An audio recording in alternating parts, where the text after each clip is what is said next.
খুঁজে পাবো।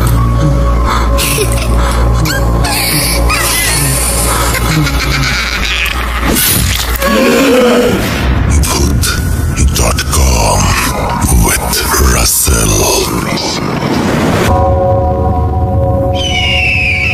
Welcome back. আপনাদের সবাইকে স্বাগত জানাচ্ছি আমি রাসেল। আশা করছি আপনারা সবাই ভালো আছেন এবং ভালোর তলে আছেন।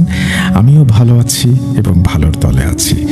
আর এই মুহূর্তে আমি আপনাদের একটা ঘটনা শেয়ার করতে চাই। আগেই বলি, রবিবারে আমাদের যে শোটা হয় তার প্যাটার্নটা আমরা একটু চেঞ্জ করেছি। আমরা রবিবারে আস্তে আস্তে আমাদের ঘটনাগুলো একটু কমিয়ে এটাকে মঙ্গলবারে নিয়ে যাব, অর্থাৎ সপ্তাহের মাঝামাঝি নিয়ে যাব। রবিবারে আমরা অন্য একটা কিছু করার চেষ্টা করব। হতে পারে আপনাদের সাথে একটা বিশেষ আলোচনা বা এরকম কিছু আমাদের আগের এপিসোডগুলো নিয়ে, বা অন্য কিছু হয়তো আমরা খুঁজে বের করব। যাই হোক, আজকে একটা ঘটনা শোনাই। আসসালামু আলাইকুম রাসেল ভাই, আমি ইরফান ইসলাম ইরাম লিখছি রংপুরের আইডিয়াল মোড় থেকে। পবিত্র রমজান মাসে আমার বন্ধুর সাথে ঘটে যাওয়া একটা ঘটনা আমি আজকে জানাতে চাই। লেখা এবং শব্দ চয়নে ভুল হলে ক্ষমা সুন্দর দৃষ্টিতে দেখবেন। ঘটনা ঘটে যাওয়ার সময়কাল 2017। এ যেন ভয়ানক ঘটনা অভিজ্ঞতা। ভয়ানক অভিজ্ঞতা কেনই বা বললাম, ঘটনার মাঝপথে বুঝতে পারবেন। 2017 সালের মার্চ মাসের শুরুর দিকের ঘটনা। সে সময় সুবচন নাট্য সংসদ শাকুর মজিদের মহাজনের নাও ও প্রণয় যমুনা এবং পথনাটক বোধোদয় মঞ্চস্থ করত। বাংলাদেশের বিভিন্ন জেলা থেকে এই তিনটি মঞ্চনাটকের শোর জন্য প্রতি সপ্তাহে কোথাও না কোথাও থেকে আহ্বান আসতই। মহাজনের নাও আর প্রণয় যমুনা মঞ্চনাটক দুটি মূলত গীতি নাটক, এবং এই নাটকে গুরুত্বপূর্ণ চরিত্রে গানে এবং তবলা ও হারমোনিয়ামে ঢোল বাজাতেন ইমতিয়াজ রাসেল ভাই। কিছু কিছু দৃশ্যপটে তিনি অভিনয় ক্রিয়াও করতেন, আর কিছু দৃশ্যে গান গাইতেন এবং বাদ্যযন্ত্র বাজাতেন। প্রতি সপ্তাহে 4 দিন রিহার্সেল থাকত। একদিনের সন্ধ্যাকালের ঘটনা।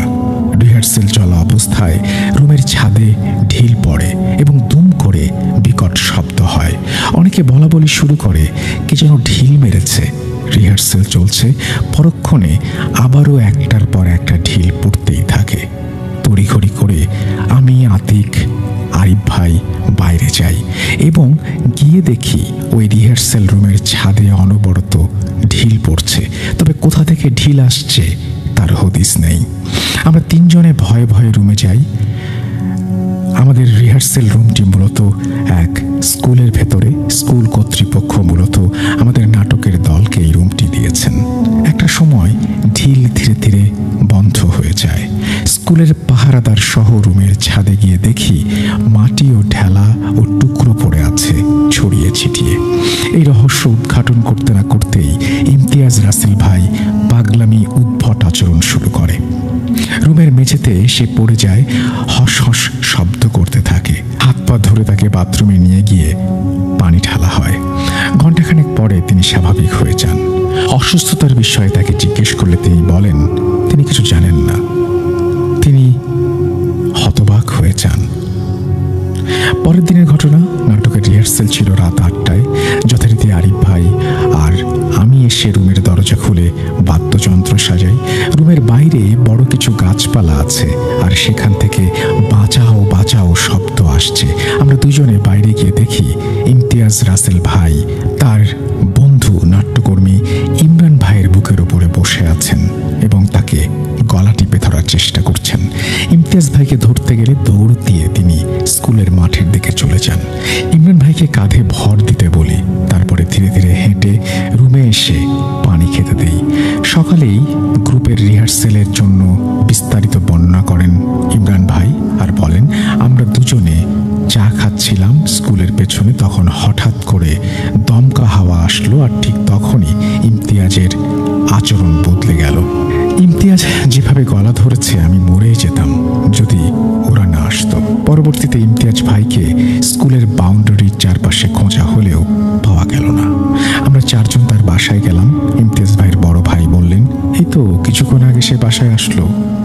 আর কোনো কথা না বলে রুমে গিয়ে শুয়ে পড়েছে। আমরা রুমে ঢুকে তাকে বললাম, ভাই আপনি এটা কি করলেন? ইমরান ভাইকে দেখেন চামড়া ছিলে গেছে, এমনকি রক্তও বের হচ্ছে। তখন ইমতিয়াজ ভাই বললেন, আমি তো রিহার্সাল করে বাসায় আসলাম, কখন কি করলাম আমি কেনই বা ইমরানকে আঘাত করব? আমরা সবাই বুঝলাম সমস্যা অন্যখানে, ওনাকে দোষ দিয়ে লাভ নেই। এইভাবে কয়েকদিন কেটে গেল। দিনে দিনে ইমতিয়াজ ভাই শুকিয়ে যেতে লাগলেন। ওনাকে দেখলে চেনাই যেত না, এতটাই কঙ্কালসার হয়ে গেলেন। মনে হলো যেন শরীরে মাংস নেই, রক্ত নেই, সবই হাড়। মাসের পর মাস গেলেও ওনার সুস্থতার কোনো লক্ষণ দেখা গেল না।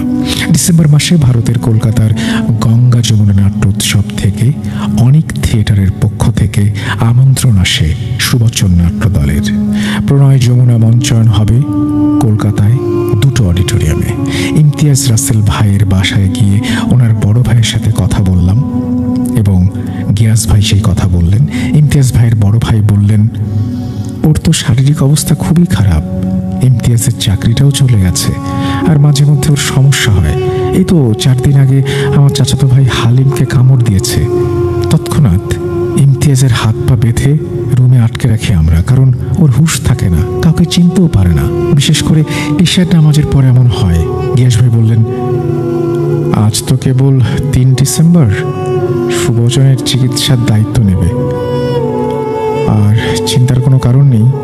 এরকম একটা আশ্বাস তিনি পরিবারকে দিলেন। পরশুদিন সুবচনের সংশ্লিষ্ট নাট্যকর্মীদের গ্রুপে সন্ধ্যা 7টায় কল দেয়া হয়েছে, উপস্থিত থাকতে বলা হয়েছে। পরশুদিন সকল নাট্যকর্মী উপস্থিত আছি। গ্যাস ভাই বললেন, আগামী 16 ডিসেম্বর রাজধানী ঢাকার অদূরে জুরাইনে শেখ কামাল সরকারি উচ্চ বিদ্যালয়ে আমাদের দলের পথনাটক বোধোদয় মঞ্চায়িত হবে। সবাই প্রস্তুত থেকো। টানা 3 দিন রিহার্সাল হবে। 13, 14, 15 ডিসেম্বর রিহার্সাল হলো ইমতিয়াজ ভাইকে ছাড়াই। 16 ডিসেম্বরের ঘটনা, টিম সুবচন জুরাইনের সরকারি উচ্চ বিদ্যালয়ের উদ্দেশ্যে রওনা দেয়। সুবচন সেখানে পৌঁছালে আমরা 2টি ক্লাসরুম ভাগ করে নিই বিশ্রাম এবং কস্টিউম পরার জন্য। বোধোদয়ের সাথে সংশ্লিষ্ট সকল নাট্যকর্মী প্রস্তুতি নেয়। ইমতিয়াজ ভাই শেষের 3টি দৃশ্যপটে অভিনয় করবেন, কিন্তু তার মধ্যে কোনো উৎসাহ উদ্দীপনা নেই। সুবচন নাট্য সংসদের টিম ম্যানেজার মারুফ ভাই ইমতিয়াজ ভাইকে উদ্দেশ্য করে বলেন, কিরে ইমতিয়াজ, রেডি হস না কেন? মজা লস, রেডি হবে না? ইমতিয়াজ ভাই মারুফ ভাইয়ের কথা আমলেই নিলেন না, সে যেন কিছু বুঝলই না। কিছুক্ষণ পরে সাংস্কৃতিক অনুষ্ঠানের আয়োজক কমিটির 2জন সদস্য আসলেন। আয়োজক কমিটির সদস্য 2জন বললেন, ঈশার নামাজের বিরতির পর আপনাদের নাটক মঞ্চায়িত হবে। এশার আজান যেই মাত্র শুরু হলো, ঠিক তখন ইমতিয়াজ ভাইয়ের রক্ত হিম করা আর্তনাদ। লাইট বন্ধ কর, লাইট বন্ধ কর, শব্দ বন্ধ কর, শব্দ বন্ধ কর। তারপরে মেঝেতে ধপাস করে পড়ে গেলেন। মুখ দিয়ে তার লালা বের হতে থাকে। প্রচুর পচা গন্ধ তার লালা থেকে ভেসে আসছে। বায়ু দূষিত করা অবস্থা। এমন গন্ধ আগে কখনো কেউ পেয়েছে বলে মনে হয় না। এদিকে সময় তো হাতে একদমই কম, কারণ নামাজের পরেই নাটক শুরু হবে। আয়োজক কমিটির 5 জন আসলেন। ওনারা বললেন, সে তো দীর্ঘদিন ধরে অসুস্থ, ইমাম সাহেব অনেক পরহেজগার ব্যক্তি, নামাজ শেষ করে তিনি আসতেছেন। কিছুক্ষণ পরে ইমাম সাহেব আসলেন। ইমাম সাহেব বললেন, আমি কিছু সূরা তেলাওয়াত করব এখন, ততক্ষণে আপনারা 1 পেজ কাগজ জোগাড় করে নিয়ে আসেন। এই কথা বলে ইমাম সাহেব সূরা তেলাওয়াত শুরু করলেন। তেলাওয়াত শেষে সাথে করে নিয়ে আসা পানি ভর্তি বোতলে ফুঁ দিলেন। তারপর ইমাম সাহেব বললেন, এই পানি ভুক্তভোগীর শরীরে এবং রুমের চারপাশে ছিটিয়ে দেন। ওনার কথা মতো পানি চারপাশে ছেটানো হলো। ইমাম সাহেব কাগজ নিয়ে 4 টুকরা করলেন এবং জাফরান কালি দিয়ে কিছু আরবি লিখলেন আর বললেন, ভুক্তভোগীকে একা ছাড়বেন না, সে অনেক বিপদে আছে, তার সাথে 9টি জিন আছে। এই জিনগুলো জিন সমাজ থেকে বিতাড়িত, পরিবারের হেফাজতে তাকে দেবেন। আর এই কাগজগুলো সে যে রুমে ঘুমায় সেখানে 4 কোণে 4টা লাগাতে বলবেন। আমার নাম্বার দিচ্ছি, কোনো সমস্যা হলে জানাবেন। এই কথা বলে ইমাম সাহেব চলে যান। কিছুক্ষণের মধ্যেই ইমতিয়াজ ভাই স্বাভাবিক হয়ে গেল আল্লাহর রহমতে। কোনো রকম সমস্যা ছাড়াই পথনাটক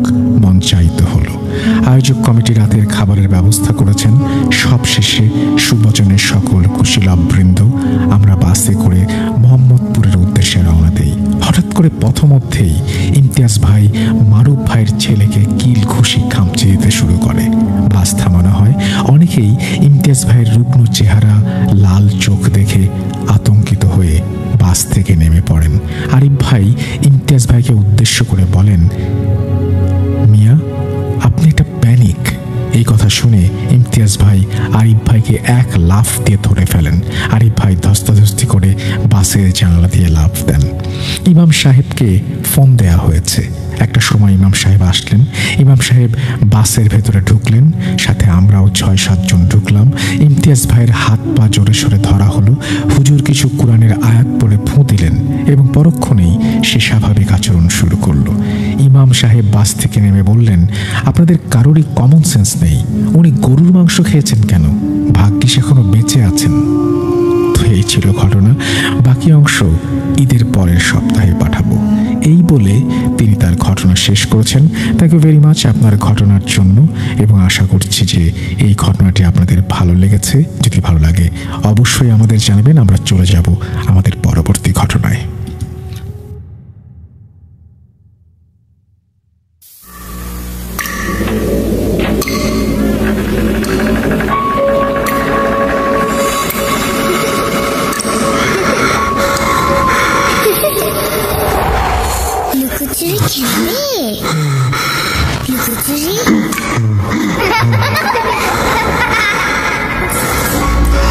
তুমি লুকাও, আমি ঠিকই তোমাকে খুঁজে পাবো।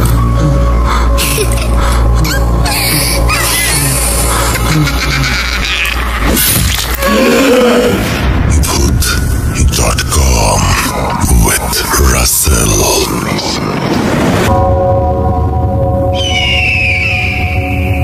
Welcome back. আপনাদের সবাইকে স্বাগত জানাচ্ছি আমি রাসেল। আশা করছি আপনারা সবাই ভালো আছেন এবং ভালোর দলে আছেন। আমিও ভালো আছি, ভালোর দলে আছি।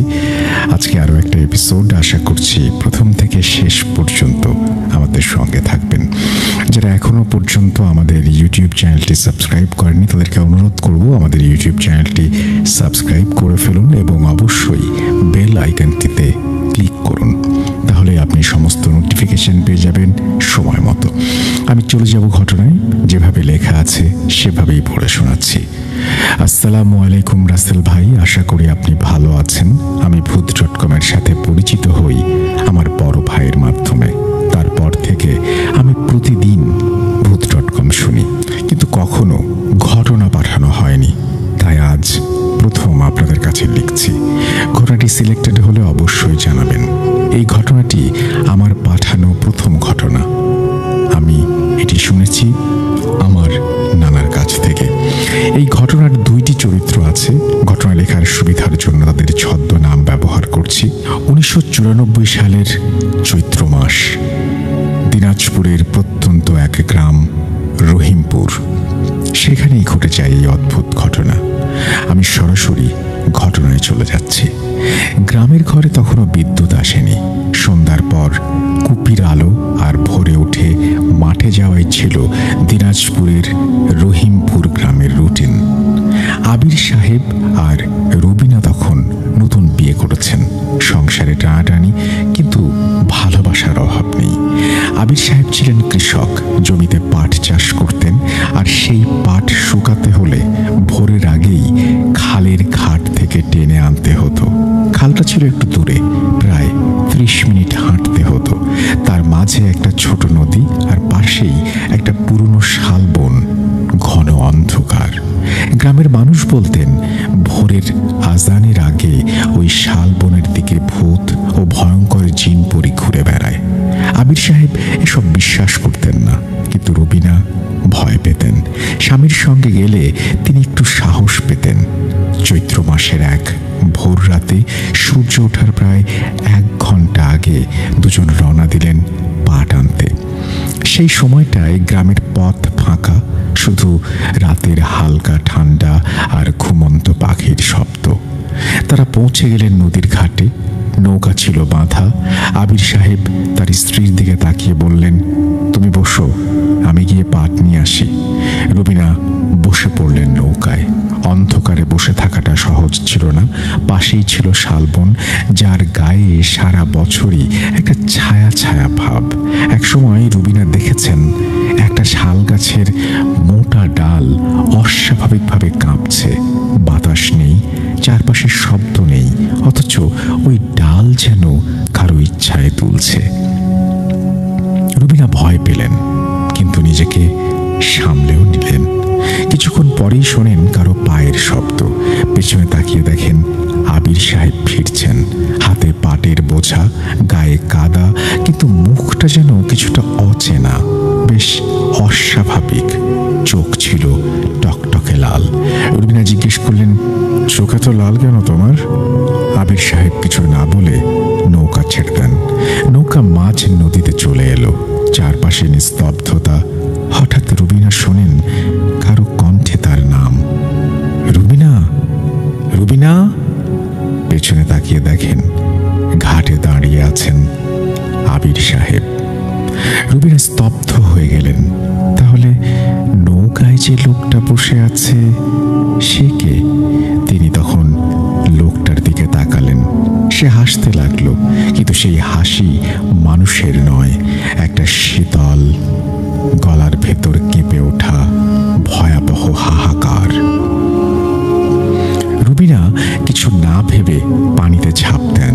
ঠান্ডা জলে সাঁতরে কোনো রকমে ঘাটে উঠেই দৌড়ে বাড়ি ফেরেন। আবির সাহেব তখনও ফেরেননি। পরদিন ভোরের আলো ফোটার পর আবির সাহেব বাড়ি আসেন। পাটের বস্তা কাঁধে, পায়ে কাদা। তাকে দেখে রুবিনা কান্নায় ভেঙে পড়েন। আবির সাহেব বললেন, নৌকা তো পাই নাই, পার হতে দেরি হয়েছে, তুমি ফিরলে কিভাবে? রুবিনা তখন সব খুলে বললেন। ঘটনা শুনে বাড়ির সবাই স্তম্ভিত। রুবিনাকে পরদিন হুজুর ডেকে ঝাড়ফুঁক করেন। রুবিনা পরে বহুদিন অসুস্থ ছিলেন, ঘাটে আর কখনো যাননি। এই ছিল আমার ঘটনা। ভালো লাগলে পড়ে শোনাবেন। ঘটনা লেখায় কোনো যদি ভুল ত্রুটি হয়ে থাকে ক্ষমা করবেন। তারা বলেই তিনি বিদায় নিয়েছেন। মাহাদিন ইসলাম দুনিয়া, ঢাকা থেকে লিখেছেন এই ঘটনাটি। আপনাকে অসংখ্য ধন্যবাদ আপনার এই ঘটনার জন্য।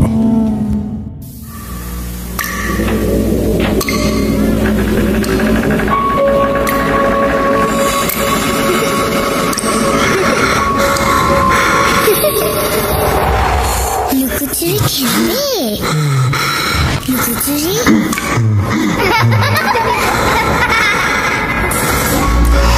তুমি লুকাও, আমি ঠিকই তোমাকে খুঁজে পাবো।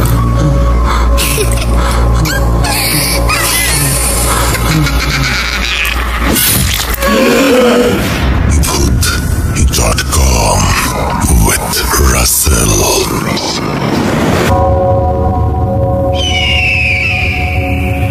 Welcome back. বলেছিলাম যে রবিবারের আজকের এই আয়োজনটি একটু অন্যভাবে সাজানো, আর এখানে আমরা আরও একটা ঘটনায় যাব। তবে সেই ঘটনাটি আপনারা কেউ শুনেছেন কি?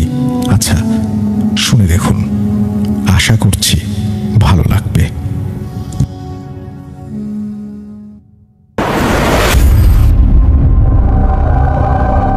আসসালামু আলাইকুম রাসেল ভাই, আশা করি ভালো আছেন। আমি জানি আপনি সব সময় ভালোর দলে, তাই আর জিজ্ঞেস করলাম না। আমি শাকিল আহমেদ, রাজশাহী থেকে লিখছি। 2015 সালে ভূত এফএমের সাথে ছিলাম, এখন ভূত.com-এর সাথে আছি। এইটা আমার লাইফে পাঠানো প্রথম ঘটনা। আশা করি পড়বেন এবং লিসেনারদের সাথে শেয়ার করবেন। অনেকদিন থেকে ভাবছি ঘটনা পাঠাবো, অনেক জায়গা থেকে ঘটনা কালেক্ট করেছি, সেগুলো আমার কাছে রয়েছে। এই ঘটনা শেয়ার করলে পরবর্তীতে সেগুলো পাঠাবো ইনশাল্লাহ। যাই হোক, এবার ঘটনায় আসা যাক। ঘটনাটা রাজশাহী মহানগরীর রানীবাজার নামক এলাকার। ঘটনাটি আমার শাশুড়ি ও আমার ওয়াইফের কাছ থেকে শোনা। ঘটনাটি 2010-12 ঘটনা। প্রথমে বলে নেওয়া ভালো, ঘটনাটি 3 খণ্ডে বিভক্ত। আর যে বাসাটার ঘটনা সেটা অনেক পুরাতন আমলের একটা বাসা। বাসাটি ছিল একতলা বিশিষ্ট, আর বাসাটার আশেপাশে রয়েছে অনেক আম কাঁঠালের গাছ।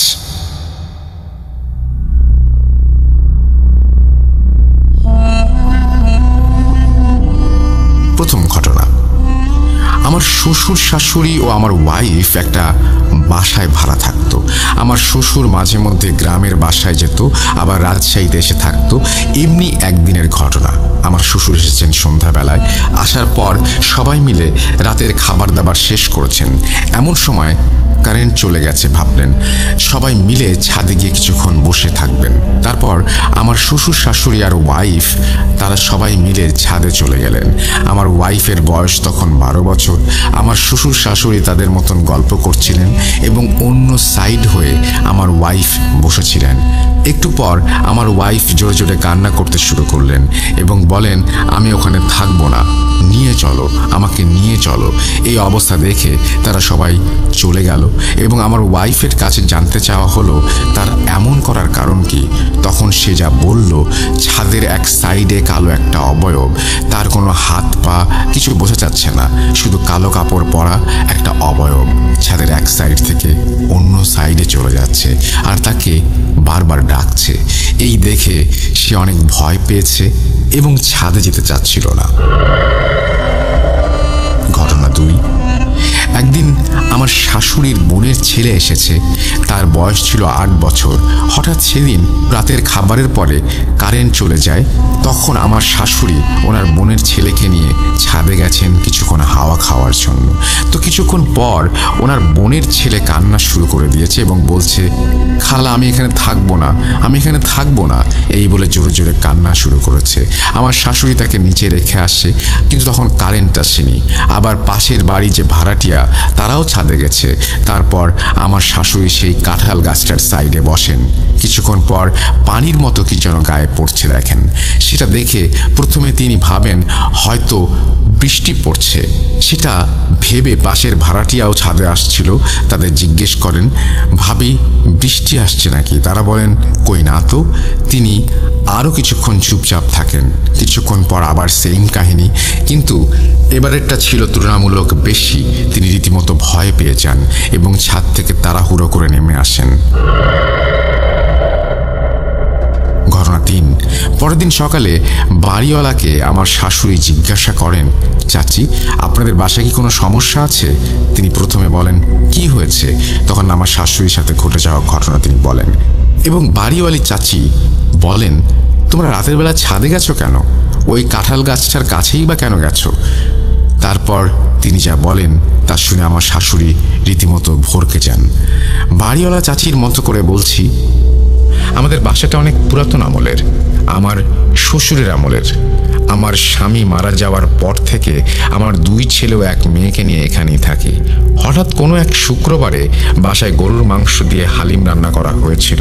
জুম্মার নামাজ শেষে বাসায় এসে আমার অজান্তে আমার বড় ছেলে 1 বাটি হালিম খেতে খেতে ছাদে উঠে যায়। দুপুর গড়িয়ে বিকেল হয়ে যায়, ছাদ থেকে নেমে আসার কোনো নাম নেই। অনেক ডাকাডাকির পর একসময় ছাদে গিয়ে দেখতে পাই আমার ছেলের জামা, জুতো, হালিমের বাটি সব আছে, কিন্তু আমার ছেলে নেই। অনেক খোঁজাখুঁজি করেও তার কোনো সন্ধান পাওয়া যায়নি। 2 দিন পর নগরীর লক্ষ্মীপুর এলাকায় একটা 10 তলা বিল্ডিংয়ের নিচে আমার ছেলের লাশ পাওয়া যায় এবং কিছুদিন পর আমার ছোট ছেলেটা পাগল হয়ে যায়। এই ঘটনা বলতে বলতে বাড়িওয়ালি চাচি কান্না করে দেন। এই ঘটনা শুনে আমার শাশুড়ি সেই দিনই বাসাটা ছেড়ে দেন এবং অন্য একটা বাসা নেন। একদিন খোঁজ নিয়ে দেখেন ওই বাসাটি আর নেই, ভেঙে ফেলা হয়েছে এবং সেখান দিয়ে রাস্তা হয়েছে। ছোট যে ছেলে পাগল হয়েছিলেন সে এখন সুস্থ হয়েছেন। মূলত এটাই ছিল আমার ঘটনা পড়ে শোনালে অনেক খুশি হব। ঘটনাটি 100% সত্য। গুছিয়ে লিখতে পেরেছি কিনা জানি না, লেখার মধ্যে ভুল ত্রুটি হলে ক্ষমা সুন্দর দৃষ্টিতে দেখবেন। ভালো থাকবেন রাসেল ভাই। আল্লাহ হাফেজ। ভূত.com এর সাথে আছি, থাকবো। Shakil Ahmed, Rajshahi. Thank you very much Shakil, আপনাকে অসংখ্য ধন্যবাদ। ঘটনাটি ছোট হলেও চমৎকার একটি ঘটনা এবং পড়তে ভালো লেগেছে। যারা শুনেছেন তাদেরও নিশ্চয়ই ভালো লেগেছে।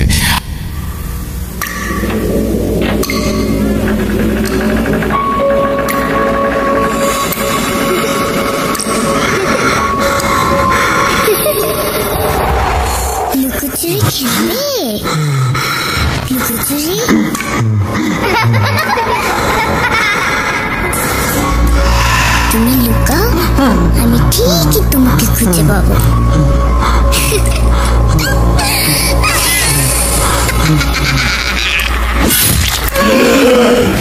Voot.com with Russell. কেমন লাগলো আগের ঘটনাটি? যদি ভালো লেগে থাকে তাহলে অনুরোধ করব পরের ঘটনাটিও শুনে দেখার জন্য। চলুন শুরু করা যাক। আসসালামু আলাইকুম রাসেল ভাইয়া, আশা করি ভালো আছেন। আমি আকাশ, মানিকগঞ্জের ঘিওর উপজেলা থেকে। আমি আমার জীবনে ঘটে যাওয়া ছোট্ট একটা ঘটনা শেয়ার করলাম, ভালো লাগলে পড়ে শোনাবেন।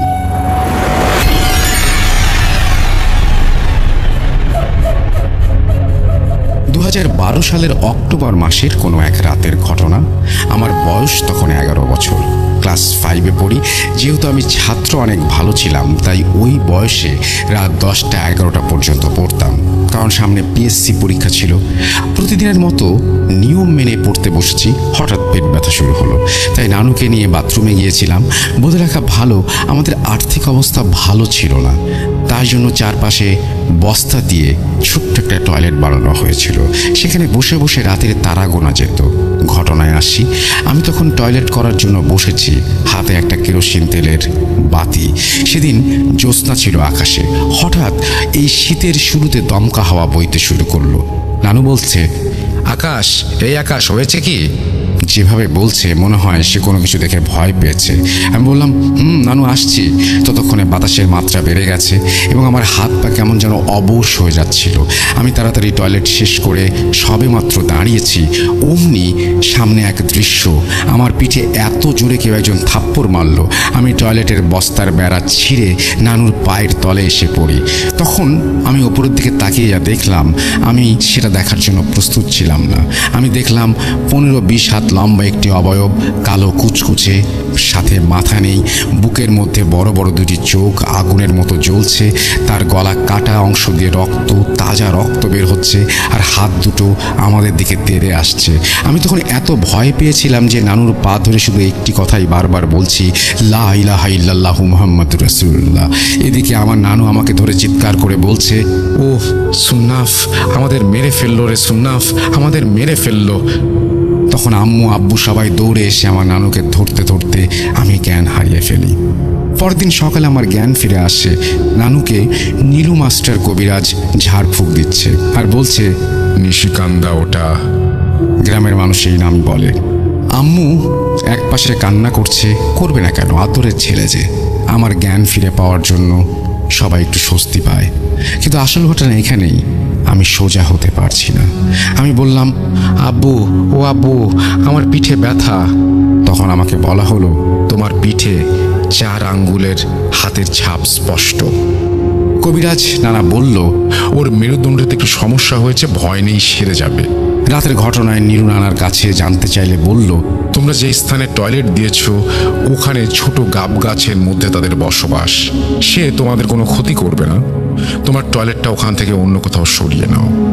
এরপর আব্বু তার কথা মতো ওই দিনই টয়লেট স্থানান্তর শুরু করলো।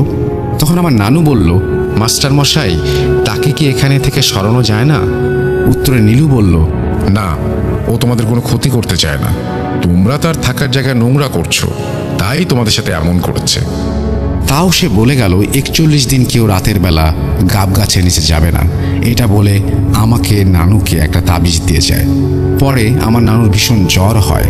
প্রায় 8-9 দিন পর জ্বর সেরে সুস্থ হয়। 2016 সালে সেই গাব গাছটি গাছের মালিক কেটে ফেলে, যেহেতু ওটা তার সীমানায় পড়েছে। আমরা কিছু বলতে পারিনি, তবে কোনো সমস্যা হয়নি। সেখানে একটা কাঁঠাল গাছ আছে বর্তমানে। মাঝে মাঝে সেখানে ঝোড়ো বাতাস বয়। সবই ঠিক হলেও আমি আর আগের মতো 100% সোজা হতে পারি না। এটা আমার জীবনের একটা স্মরণীয় ঘটনা। আমার বয়স 22, তাও আমি লাইট জ্বালিয়ে ঘুমাই আর ভুলে ওই গাব গাছটার নিচে যাই না। ভালো লাগলে পড়ে শোনাবেন। আর কেউ চাইলে মানিকগঞ্জের ঘিওর উপজেলার বালিয়াখোড়া ইউনিয়ন প্যাচারকান্দা গ্রামে এসে সত্যতা যাচাই করে যেতে পারেন। আমার জীবনে আরও 2টি ঘটনা রয়েছে, সময় পেলে পাঠিয়ে দেব। ভালোবাসা নিয়েন ভাই, আগেও পাশে ছিলাম, এখনও আছি, নতুন তাই ভুল হলে ক্ষমা করবেন। আল্লাহ হাফেজ।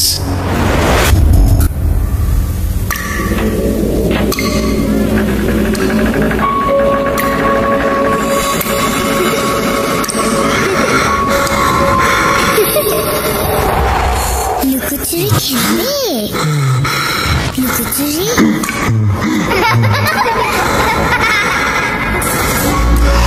তুমি লুকাও, আমি ঠিকই তোমাকে খুঁজে পাবো।